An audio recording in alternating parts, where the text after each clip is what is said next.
Vamos embora, pessoal. Vamos fechar essa prova. Agora é a hora, hein? Então, concentra, abre a tua Declaração Universal dos Direitos Humanos e acompanha com a gente aqui para a gente fechar essa prova. Vamos embora. É uma questão aqui, ó, de CESP, de Defensor Público, 2013. Seguinte, na Declaração Universal dos Direitos Humanos, aí vem letra A. Não há menção à remuneração de trabalhos iguais. Gente, isso é falso. No artigo 23, item 2, isso está de forma clara. Toda pessoa, sem qualquer distinção, tem direito a igual remuneração por igual trabalho. Essa ideia da igualdade, né?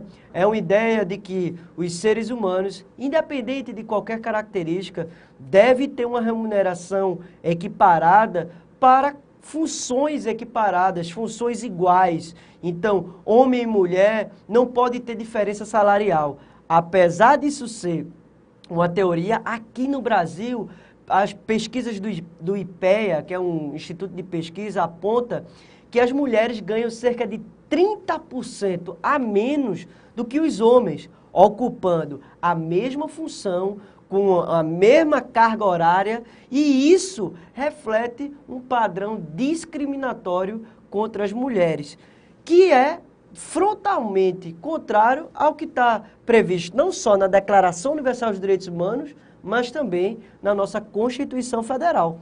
Então, ó, o artigo 23, ele traz sim essa ideia de que toda pessoa, sem qualquer distinção, tem direito igual à remuneração por trabalho igual.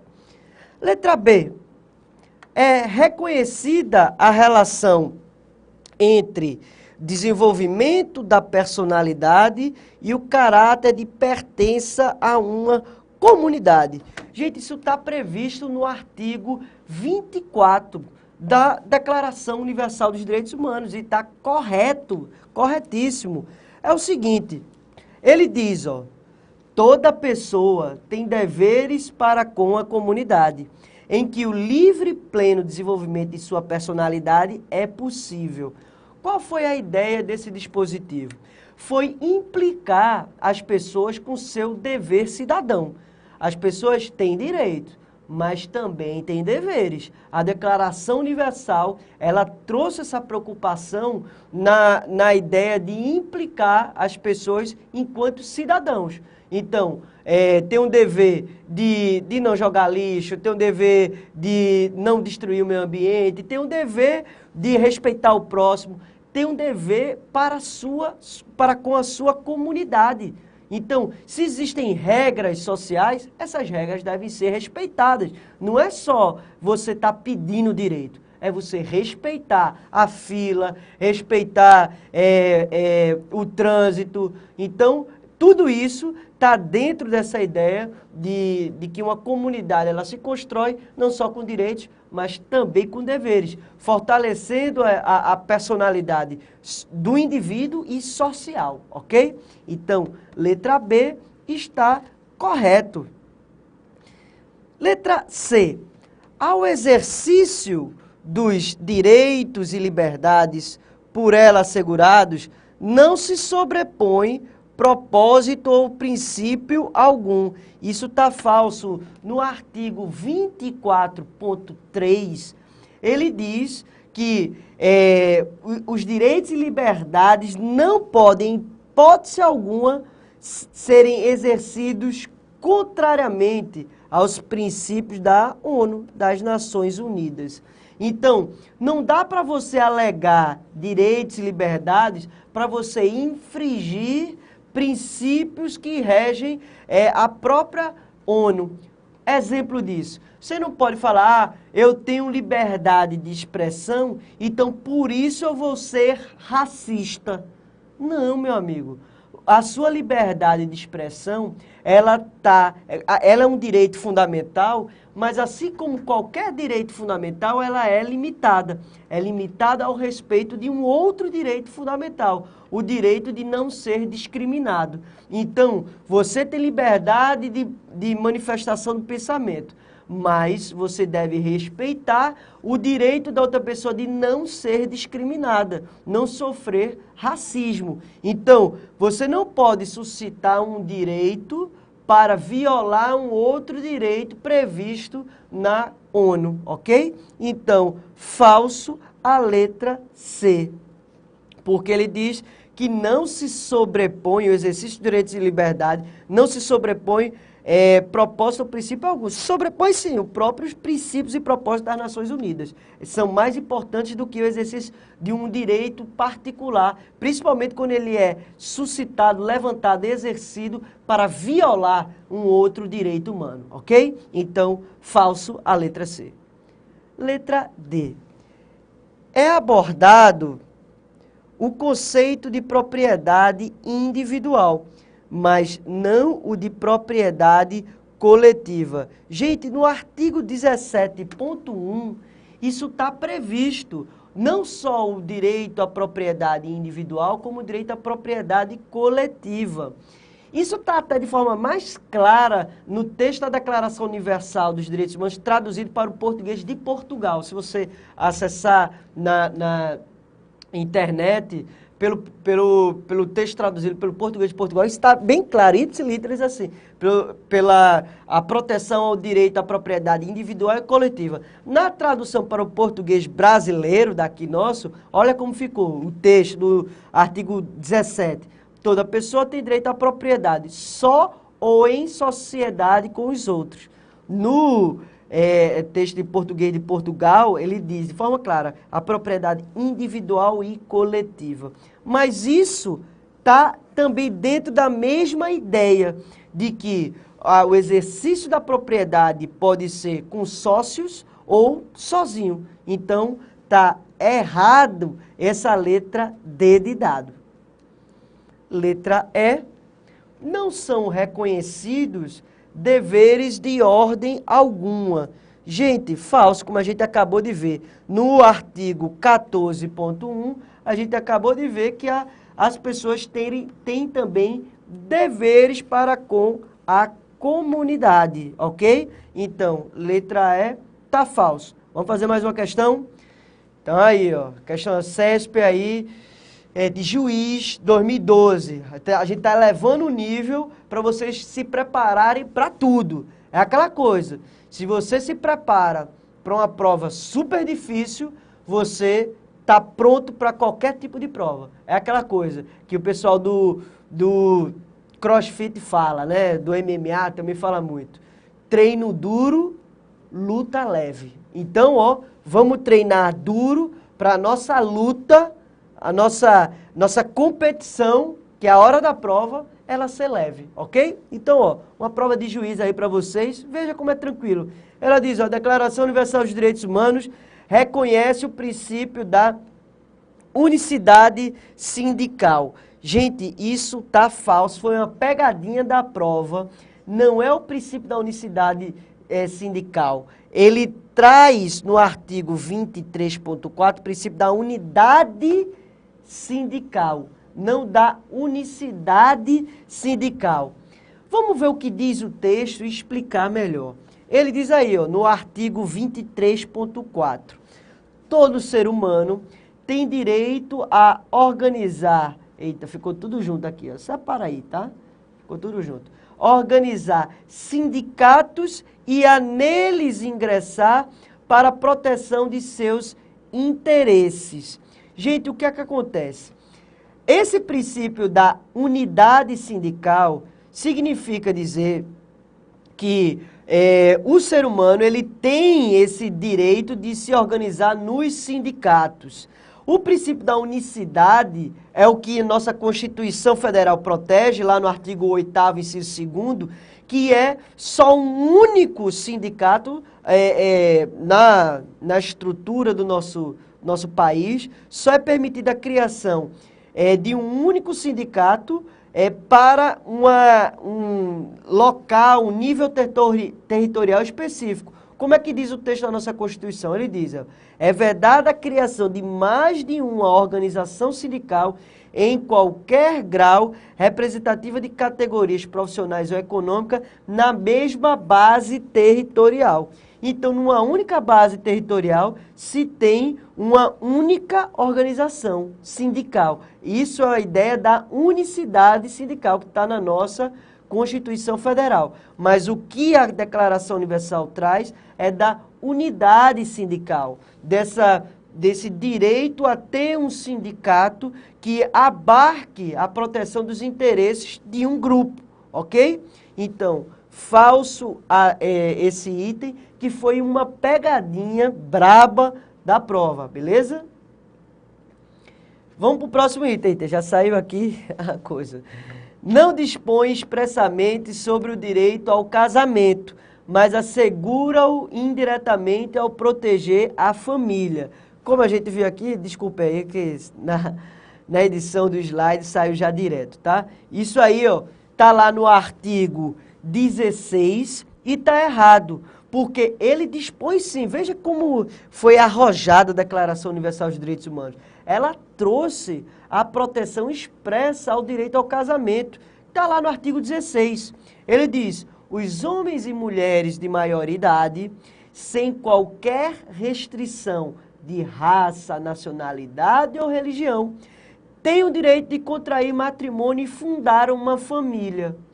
Gozam de iguais direitos em relação ao casamento. Isso já foi um avanço para evitar o machismo, o sexismo, né?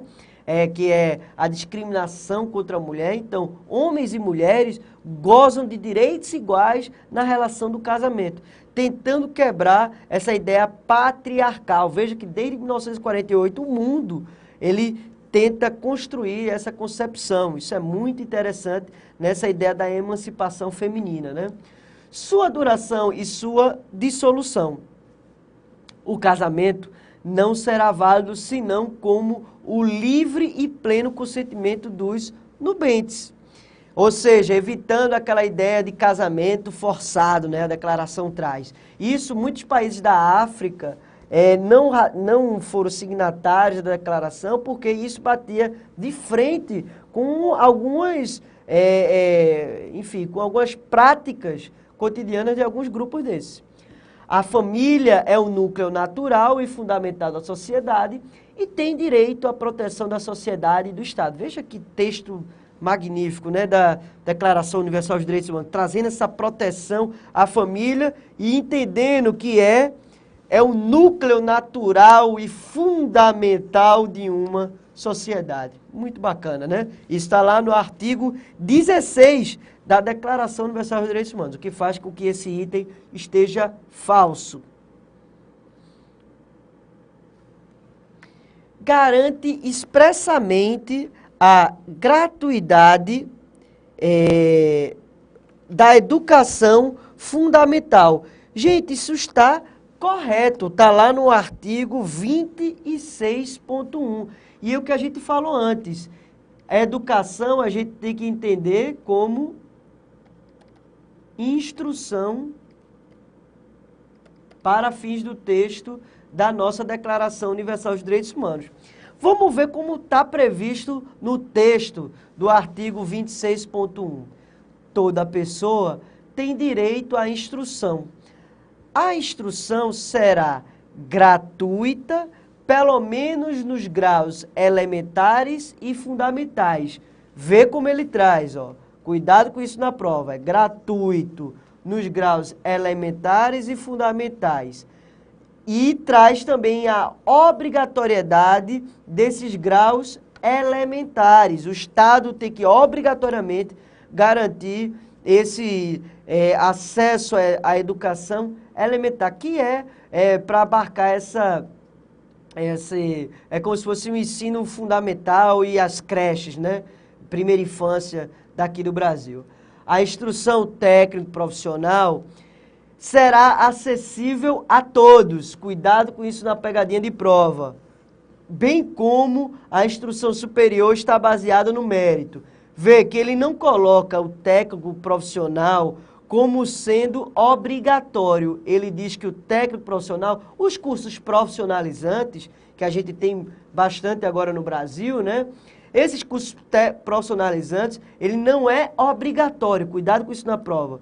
Ele deve ser acessível a todos, para evitar discriminação, bem como a instrução superior está baseada no mérito, ou seja, a universidade tem que ser baseada no mérito. Ele não traz também a ideia da obrigatoriedade de fornecimento da educação superior pelo Estado. Até porque você vai em vários países do mundo, principalmente países desenvolvidos, como os Estados Unidos e alguns países da Europa, que eles não primam pela educação pública em nível superior de forma gratuita.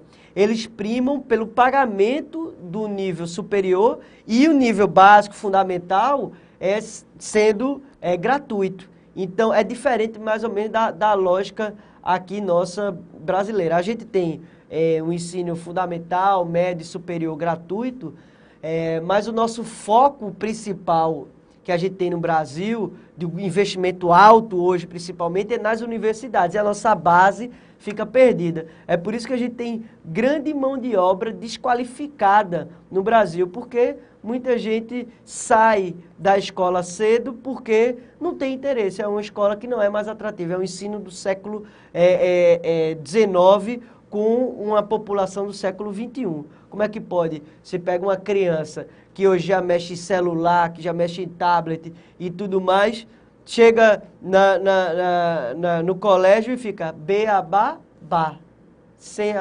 C-A-K. Não dá. Não dá, gente. Hein, Manuel? Dá? Dá pra ficar assim? Não dá. Tem que avançar, rapaz. Tem que evoluir, tem que botar tecnologia, tem que utilizar novas formas de diálogo, de construção do conteúdo. Porque do jeito que dá, só causa desestímulo. O pessoal fica lá sem nenhum interesse na aula e aí fica aquela baderna e tudo mais, né? Então, a Declaração Universal, ela traz essa dimensão de que só é obrigatório o nível elementar e só é gratuito os graus elementares e fundamentais, mas traz a dimensão do técnico profissional como sendo acessível para todos e o superior baseado no mérito. E diz ainda mais que os pais têm prioridade de direito na escolha do gênero de instrução que será ministrada a seus filhos. Então, por conta disso tudo, a questão está correta. Próximo item aqui, ó. Foi adotada após a Segunda Guerra Mundial pela Assembleia Geral das Nações Unidas. A declaração foi adotada pela Segunda Guerra Mundial, após a Segunda Guerra Mundial, pela Assembleia Geral das Nações Unidas. Como a gente falou, está corretíssimo, né?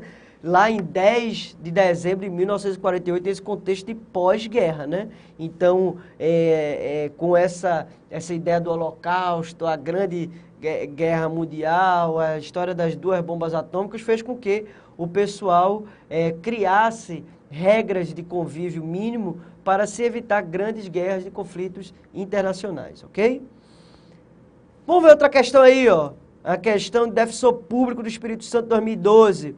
Diz assim: julgue os itens que seguem referente ao direito internacional dos direitos humanos e ao sistema interamericano de direitos humanos. A gente está focando aqui só na declaração, tá? Ele vem, item 1. A mudança de nacionalidade é direito assegurado pela Declaração Universal dos Direitos Humanos. Está corretíssimo, está lá no artigo 15.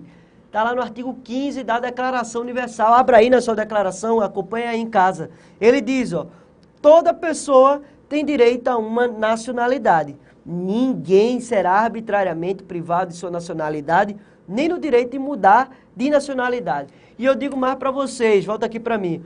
Se a pessoa for privada da sua nacionalidade, se ela for banida do Estado, que inclusive aqui no Brasil, essa pena de banimento é proibida, é vedada, é inclusive uma cláusula pétrea, que não pode ser modificada, não pode ninguém ser banido do país, perdendo a nacionalidade, que é isso que a Declaração Universal dos Direitos Humanos traz, porque senão a pessoa se torna apátrida. E tem um filme muito interessante, O Terminal, que vocês já devem ter visto. Se não viram, busca aí, joga aí no YouTube, deve ter até no YouTube de graça, né? Netflix, sei lá o quê. Joga aí nesses programas aí que tem aí da vida, aluga, faz qualquer coisa. Mas vê esse filme, é bem interessante, Tom Hanks, que ele é um cara que Eu acho que ele era um cidadão era da Tchecoslováquia, era de algum país do Oriente Europeu, e que esse país deixa de existir.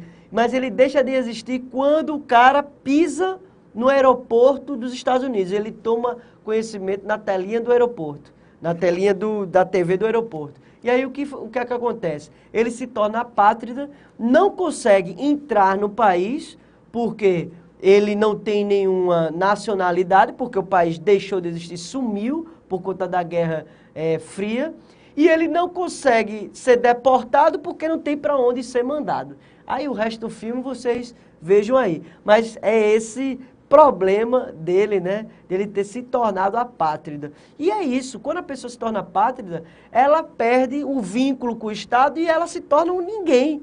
Nenhum Estado a reconhece e não consegue, essa pessoa não consegue acessar nenhuma política pública, nem ter liberdade de ir e vir, porque não é reconhecido enquanto cidadão em lugar nenhum do mundo. Então, isso é uma grave violação aos direitos humanos que é combatido pelo artigo 15 da Declaração, ok? Por isso que ele diz, ninguém será arbitrariamente privado de sua nacionalidade, nem do direito de mudar de nacionalidade, ok? Então, esse item está correto. Próxima questão aí, ó, também do Defensor Público do Acre, 2012, a Declaração Universal dos Direitos Humanos aí. Letra A. Foi proclamada pelos revolucionários franceses do final do século XVII e confirmada após a Segunda Guerra Mundial pela Assembleia Geral das Nações Unidas. Gente, isso tá falso, porque a questão confundiu a Declaração Universal com o que a gente falou aqui, a Declaração Universal dos Direitos do Homem e do Cidadão de 1789, que surgiu na Revolução Francesa. Então, letra A tá falso, não tem nada a ver com a Declaração Universal. Não confunda. Declaração Universal dos Direitos Humanos, que é da ONU, com a Declaração Universal dos Direitos do Homem e do Cidadão, que surge com a Revolução Francesa, beleza? Não tem nada, a Declaração Universal não foi feita por revolucionários franceses, certo? Foi feita por vários países, membros da ONU. Letra B de bola. Foi o primeiro documento internacional a estabelecer expressamente o princípio da vedação ao retrocesso social. Gente, o primeiro documento internacional a conter expressamente, olha como a questão coloca aí, expressamente, o princípio da vedação ao retrocesso não foi a Declaração Universal, foi o Pacto Internacional dos Direitos Econômicos, Sociais e Culturais. Mas a Declaração Universal traz de forma implícita essa ideia, lá no artigo 30, traz de forma implícita essa ideia do princípio da vedação ao retrocesso. O que significa isso? É o seguinte, na doutrina internacional dos direitos humanos, qual é a compreensão que o mundo tem? Que a conquista de direitos não pode ser perdida. Então, se os determinadas pessoas de um país conquistam um determinado direito e uma garantia fundamental, esse direito, essa garantia não pode ser perdido, o Estado não pode tolher, restringir, acabar com esse direito, ok? É o princípio da vedação ao retrocesso.